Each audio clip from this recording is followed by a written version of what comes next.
Hello students, today we will do the necklace of class 10 from Footprints Without Feet.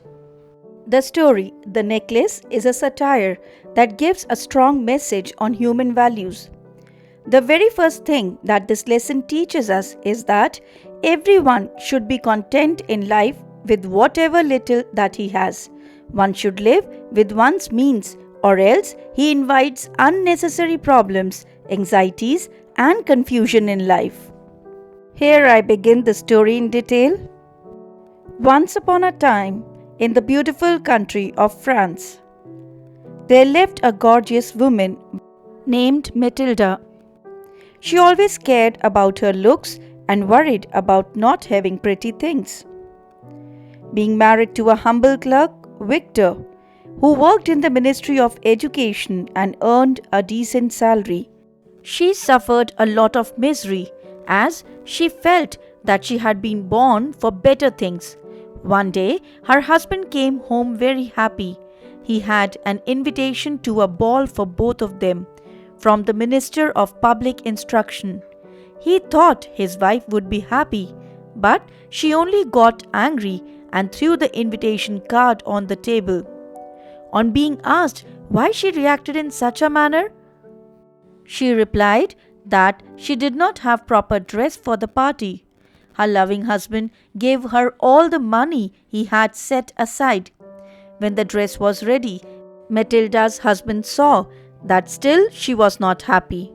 On being asked the reason, she said that she had no jewels. He told her to borrow jewelry from her dear friend, Mrs. Forestier. Matilda borrowed a diamond necklace from her. She was a great hit at the party. On reaching home, she decided to take a final look at herself. She was terribly shocked when she found the necklace was missing. They looked everywhere for it, but it was nowhere to be found. They went to the police and also put an advertisement in the papers. In the meantime, they wrote to Madame Forestier that the clasp was broken and also that they would get the necklace repaired and return it. When the necklace was found, they decided to replace it with a similar necklace. They bought it for 40,000 francs and had to take a loan for it. In order to repay the loan, they took a rented room and turned away the maid. Mr. Loisel took up overtime work to save money. This life continued for almost 10 long years. One day she happened to meet Mrs. Forestier, who still looked young.